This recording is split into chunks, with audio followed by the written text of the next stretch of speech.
we are now talking about organic carbon and the different forms of it were what we had just covered, and the fact that we talked about inorganic carbon for the most part in the bicarbonate equilibrium at the beginning of this chapter, and now we're moving to the major forms. And if you see these, we'll talk about some specific forms of organic carbon. Generally, organic carbon has carbon, hydrogen, and oxygen, although we also include methane, which doesn't have any oxygen in this classification as well. And because organisms have evolved and created all kinds of compounds, that was one of the answers to one of the questions that people had on the quiz. What's the value of biodiversity? They create unique compounds and things that might serve as drugs or other things for humans to use, because they are under essentially under evolutionary pressure to create unique compounds. And there's a huge variety. Plus, when they die, those compounds are broken down or react with the environment around them and create incredibly complex molecules. And those are particularly these humic materials that come off of terrestrial habitats into aquatic can be quite complex. So we'll talk about a series of transformations of organic carbon, and the first of those is oxidation of organic carbon with inorganic electron acceptors other than O2. So we've already mentioned that respiration with oxygen is the most efficient form of burning or oxidizing organic carbon to yield energy, ATP. But once you run out of oxygen, there's a whole series of compounds that can be used to oxidize organic carbon.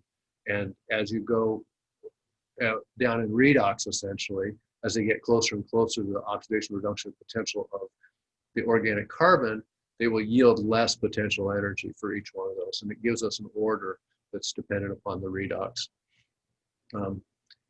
We'll also discuss fermentation to a degree, and that's rearranging of organic carbon compounds such that you can yield energy. And ultimately, it's not all going to necessarily go to CO2, but you'll end up with simple organic compounds as the final byproducts, such as ethanol or acetate or those things. Methanotrophy. Anybody guess what methanotrophy is? Is it making methane? Methane, what's trophic? What's that root mean? Eating. Eating, right? So it's eating methane, microbes that can eat methane. They're fairly specialized.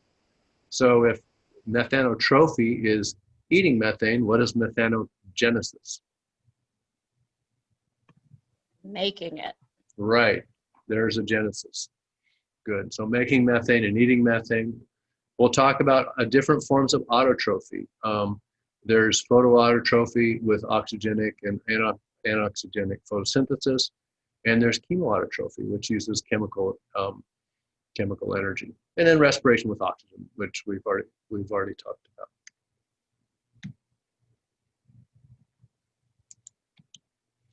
So if we look at aerobic carbon breakdown to start with, we have this complex series of compounds that organisms make, and when they die or when they're eaten, they have proteins, carbohydrates, and fats that need to be broken down. The first of these steps, hydrolysis, takes energy to break them apart so they can be used.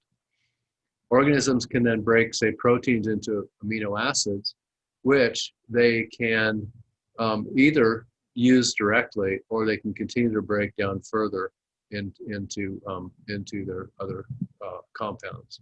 So in this case, glutamate and C1 compounds, which go through the TCA cycle in the respiratory chain, and ultimately you end up with CO2 and H2O. Monosaccharides then go through glycolysis. So these are the sugars that come from carbohydrates, then to pyruvate, acetyl-CoA, through the TCA chain into CO2.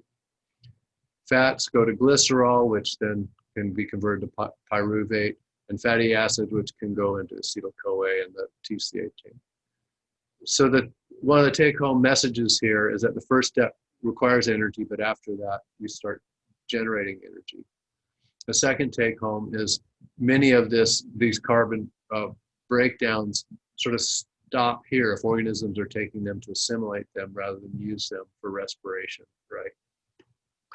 And the final one is because oxygen is so reactive with organic carbon, you can get all the way down to carbon dioxide and water as the byproducts of this.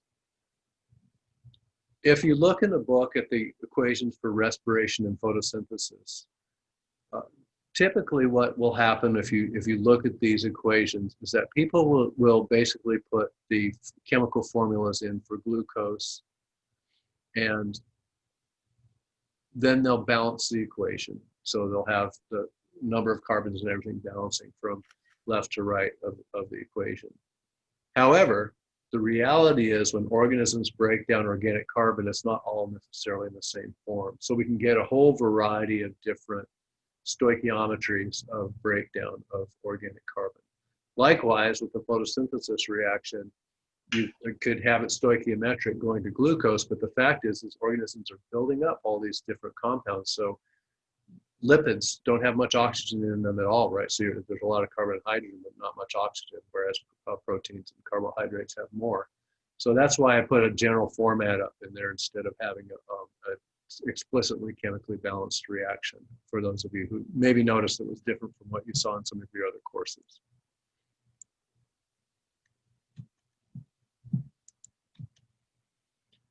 I mentioned this at the beginning of lecture before recording. This is a stream from a leaf from a stream in the tropics.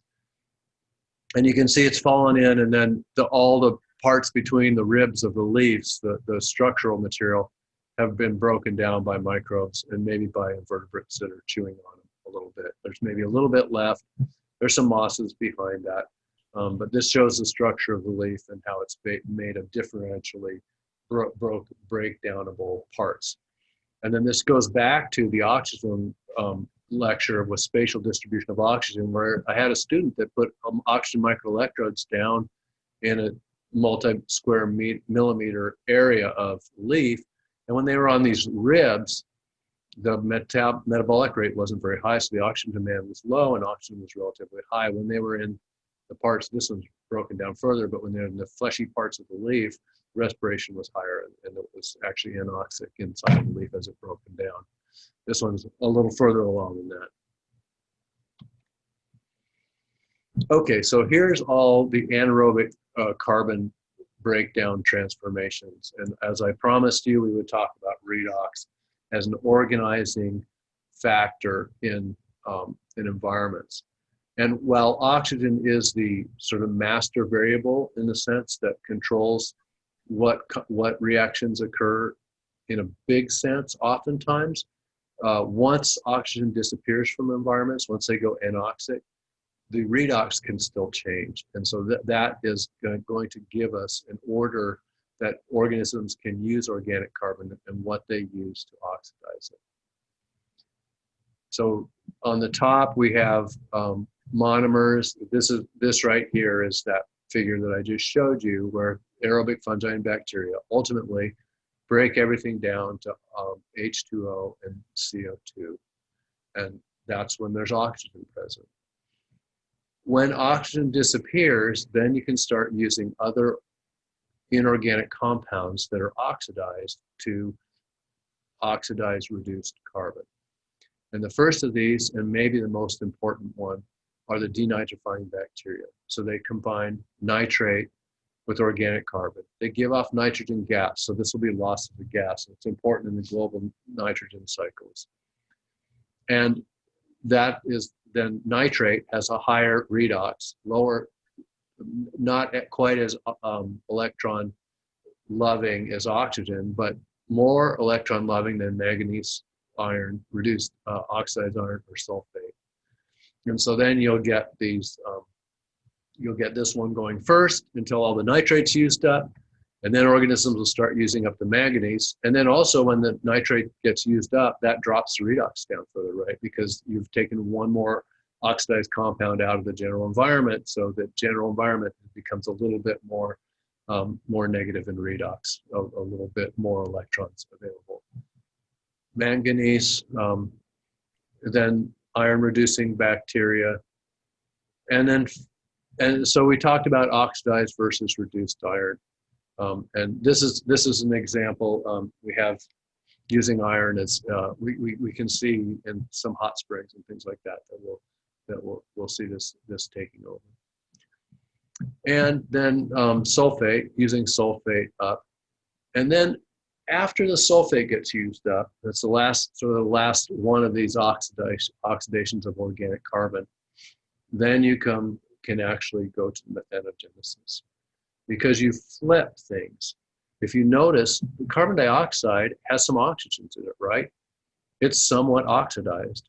And so once the sulfate, a little bit less oxidized than sulfate, once the sulfate's used up and the redox is really low, organisms can generate energy by converting either acetate or carbon dioxide into methane.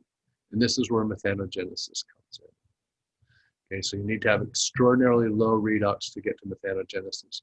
And specifically, a lot of people will do an analysis for sulfate to see if it's there or not. And then if it's there, then there's not going to be methanogenesis. But once it disappears in this series of things, it goes away. And then there's all these fermentations, rearranging organic carbon. We know about ethanol fermentation, or lactic bacteria, milk going bad, right? Anaerobically, you get lactic acid. There's a whole variety of these, very, very complex. One of the things that happens when you get down here in these really low redox areas is that you don't have a single species of bacteria that's able to take these things all the way to CO2.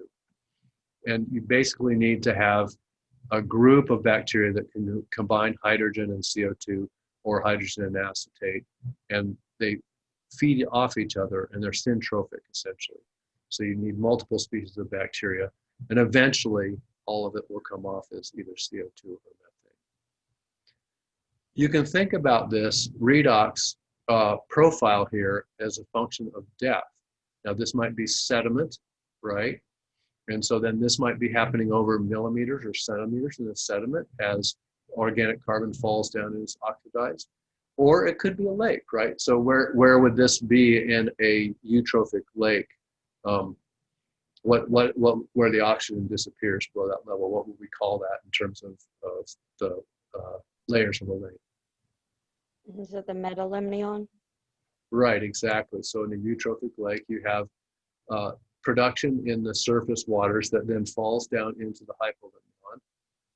The hypolimnion is, the respiration continues, and it'll slowly use up all that oxygen first, then the nitrate will start going off as denitrification, manganese, and eventually, if you get a really rich lake, you'll have methanogenesis coming out of the bottom of it, right? And the redox gets lower and lower as you get down. So this can be, it doesn't really matter what kind of scale you're talking about. Or remember, I just talked about a leaf having anoxic parts in the center. Maybe this is just a single leaf that's degrading in a river or a lake, and the oxygen gets really low inside, and they use up all the things, and maybe then you get a place where you have methanogenesis. In addition, you can have microhabitats such as guts of organisms that are low enough redox that methanogenesis can be important.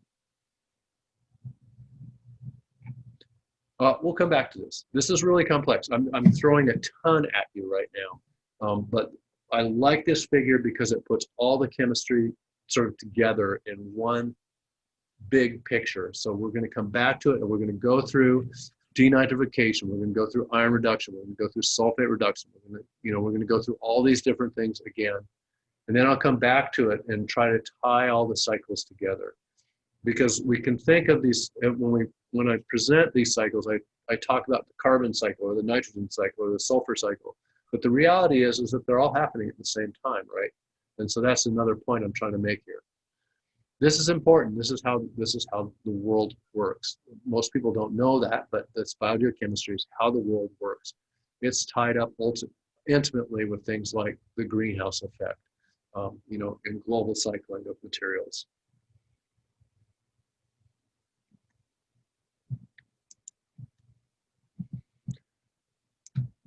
So methanotrophs are aerobic organisms that eat methane. They're really important in the global carbon cycle. because methanogenesis can make methane from CO2 and hydrogen or acetate. And if methane gets into the atmosphere, it is a very potent greenhouse gas. So we have a situation where anoxic sediments, particularly in wetlands, will create methane. And then if there's a layer of oxidized material and methanotrophic bacteria on top of that, right, if oxygen get down to the top of that sediment, then as that methane diffuses out through the sediment, it can actually be eaten up by the methanotrophs. So that balance between the methanotrophs and the methanogenesis is really important. And if there are ways for that methane to bypass the methanotrophs, then it will get in the atmosphere. And some of those ways include emergent plants, because their vascular systems allow passage of gas from the roots all the way up, and it can bypass the methanotrophs, which won't be growing inside the plant, and it'll go right out their stomates into the atmosphere. And it also includes ebullition, which is the loss of gas from below. So if you spent much time around aquatic environments, a lot of times if you step on a sediment, you'll get these bubbles coming out, right? And these can be CO2 and or methane. So that it's basically becoming supersaturated methane, and then you disturb it and it causes the bubbles to release. They can just go right out through the water, either through the sediment, or if you have a lake where there's an anoxic hypolimnion, at the metalimnion where that oxygen is, there'll be a big population of methanotrophs that are getting that methane as it diffuses out of the hypolimnion into the oxidized epilimnion. They'll be eating up that methane. But if it builds up high and then bubbles out, it's gone, right? The methanotrophs can't get it. We'll talk about this in the global cycle. So many of you have seen the methane, the CO2 Matalloa, the CO2 traces over time, and it's gone way up. But the methane has also gone way up through human activities. And there's two graphs here. The one on the left is, it goes back about a million years, not quite a million years. And the way they get this is they core ice cores in Antarctica, and they also, Greenland has some really old ice. They can date the ice core by isotopic degradation. And then the little bubbles that are trapped in that ice. And remember, properties of water, we started that lecture with a picture of ice that had formed, and then the air bubbles that had been forced out of that and caught in there. You can, if you melt it carefully under a vacuum, you can pull those bubbles and measure how much methane is in there. So this shows us for almost a million years that the methane levels were kind of bouncing around down here low. And the cycle was, sort of balanced. It would come out in the atmosphere, but then methanotrophic bacteria in the soil would eat it up, and it was roughly in balance. But as humans basically came along, here's what's going on with the methane, and it's going up incredibly fast, even faster than the CO2. And like I said, this is worrisome because methane is a greenhouse gas that's much stronger than CO2. And then here's some series of measurements that have been made since the 70s up until roughly the present, just showing that in Australia, Hawaii, and Scotland, all these areas, methane's increasing. So it's not just one local thing, it's a global atmospheric thing. And then here's the end of that different ice core right here. And these are data from NASA.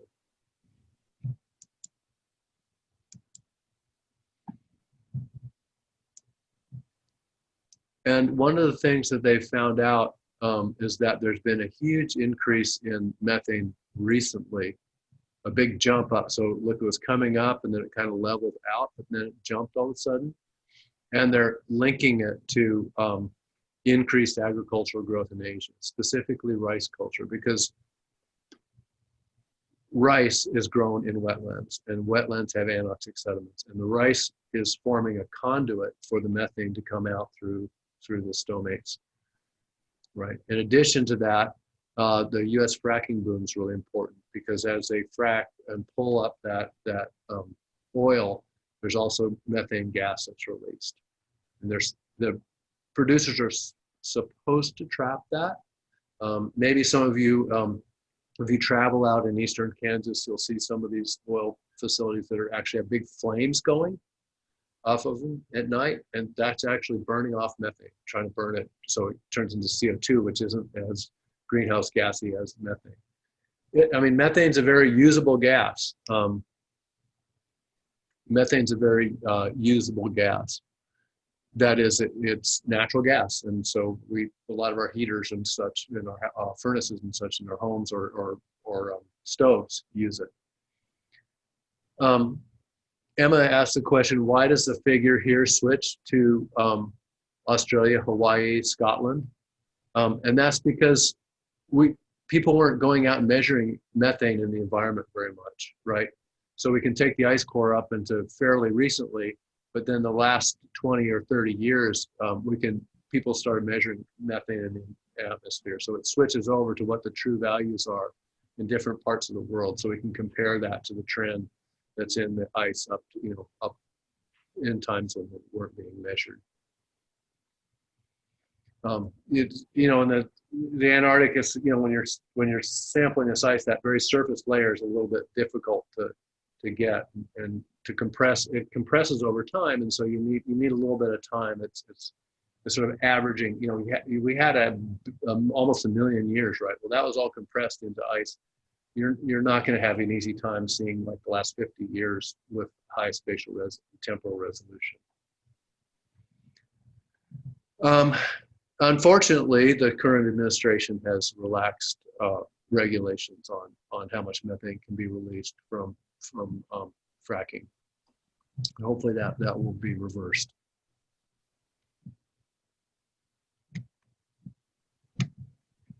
And I think we have.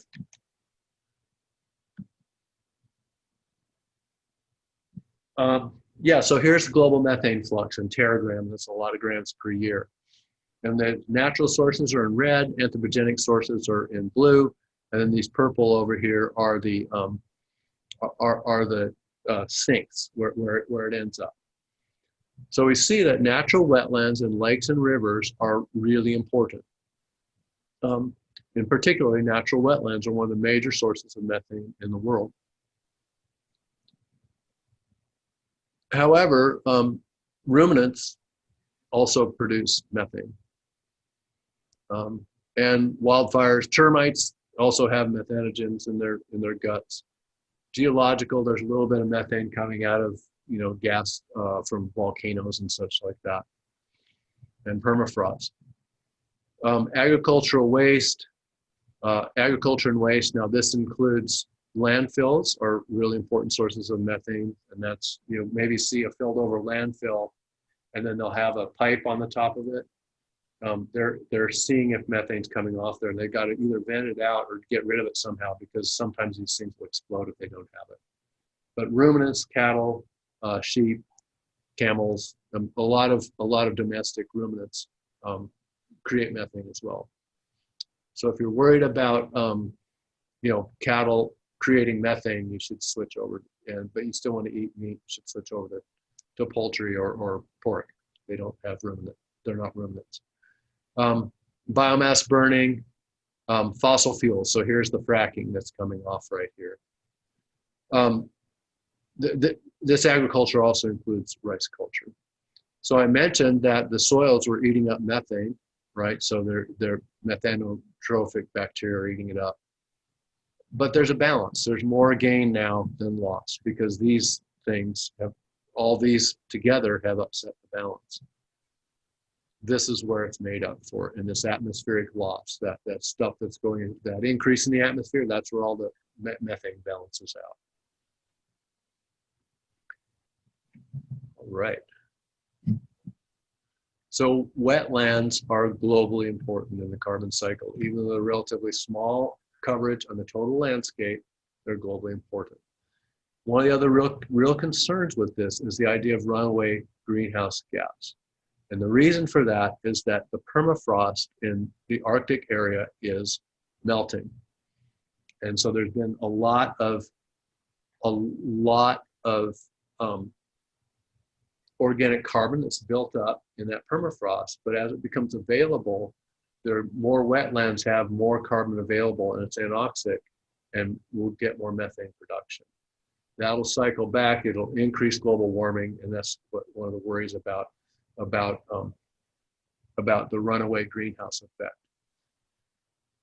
The other one, which is more marine, is that methane under high pressure and low temperature creates clathrates, and so there's large deposits of methane at the edges of the continental shelves and in the ocean. And if the ocean warms up enough, then that also could come off, ebulliate right out of the ocean, and you get massive runaway greenhouse effects. So this then ties back into the wetlands and the peatlands in the Arctic and how deep they are and how much water there is up there. And understanding that release of methane and CO2 that might be associated with that is a really important unknown that people are working on as far as getting the greenhouse, understanding the effects of anthropogenic change and global change. Could this be due to losing wetlands? So yeah, that's an interesting point, that we've lost a lot of natural wetlands on the surface of the earth. They've been drained, and so that actually would take methane away. But at the same time, people are producing a lot of rice, and they're creating artificial wetlands in places where there weren't, and they've removed a lot. So there has been some net change of decrease in methane production from decrease in the amount of wetlands. But with the Arctic, where they're really not getting rid of wetlands, and there's a lot of places in the earth where the number of wetlands has stayed the same and gotten even greater because of global warming and permafrost melting.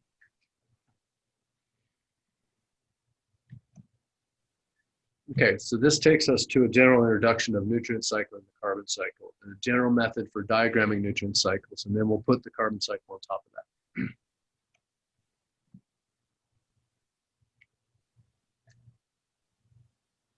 So this is how I'm going to present these through the rest of the class.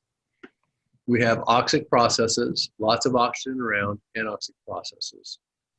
Few electrons, lots of electrons down here. And you can think of this as maybe a lake, streams, and an anoxic sediment, maybe epilimnion, hypolimnion if you want, outside of a leaf, inside of a degrading leaf.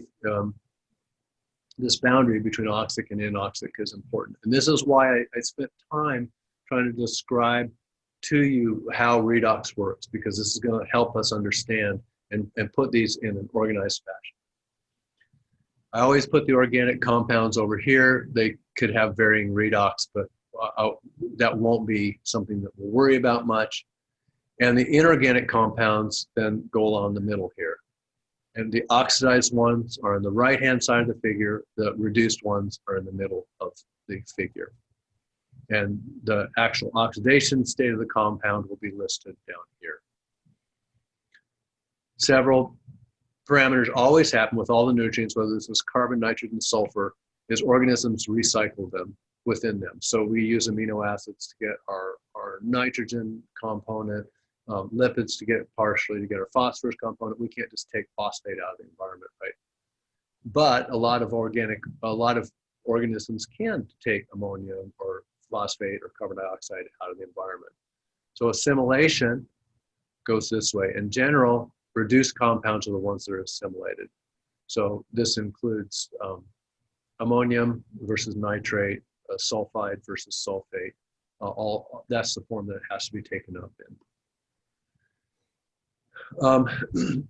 All organic compounds basically ferment out and can get rid of, dump off inorganic compounds, right? So if you have excess phosphorus or nitrogen, you have to get rid of it. And we'll talk about the stoichiometry of why that has to happen in a few lectures. And then organisms can oxidize reduced compounds in oxidized environments and gain energy. So if there's a flux going this way from left to right on top, that is going with potential energy. If this is an oxidized solution and that oxide is going to reduce then into the organic, that's going against potential energy. So that's going to take energy to make that work. In contrast, if you use an oxidized compound and convert it to a reduced compound in fluxes this way along the bottom, right? They're going the opposite direction with potential energy. So this is why I made a big deal about it depends upon what the environment a compound's in.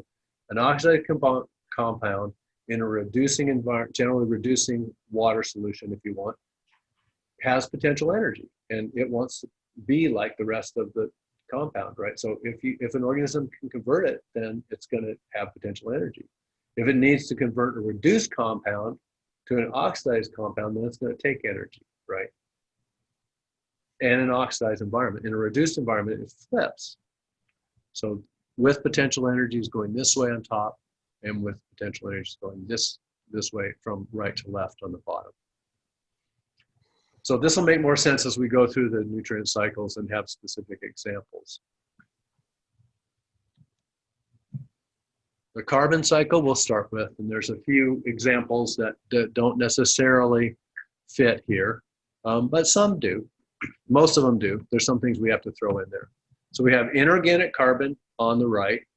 Methane is the more reduced form, and I said it's organic, maybe you can consider it being inorganic. In any case, it's more reduced. And we can just start with two of the fluxes. We have methanogenesis, right? So that only happens in really low redox, where carbon dioxide has more potential energy than methane. So if you've got some hydrogen around, you can combine those and generate energy. So methanogenic organisms are doing that and take the oxidation state of the carbon from positive to negative and gain energy. If that methane comes into the environment, the air, right, then all of a sudden the methane has more potential energy than the carbon dioxide. So you're up here, right? And you can generate energy by eating methane. If it's anoxic, you can't generate energy by eating methane, so you don't. There's no benefit doing that. So the organisms aren't going to survive there. Okay, so here's an example. We've got photosynthesis happening in an aerobic environment, right?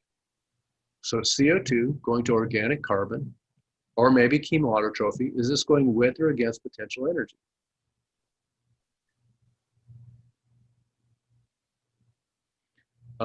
Abigail said, besides studying the diagrams and learning to draw themselves, are there good ways to learn these cycles? The best way is to get yourself to the point where you have a blank sheet of paper and you can write the whole thing out. And I'm not sure exactly how to get around this, because when we have tests, I ask you to just write them out. I can't do that in the current quiz format we have, so I'll find a way to figure that out. But that's the best way. So is this photosynthesis up here going with or against potential energy? I'm going from an oxidized compound to a reduced compound with oxygen present.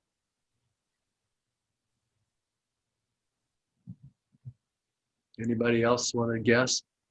Jaden said against. It's going against potential energy, right? Okay, good.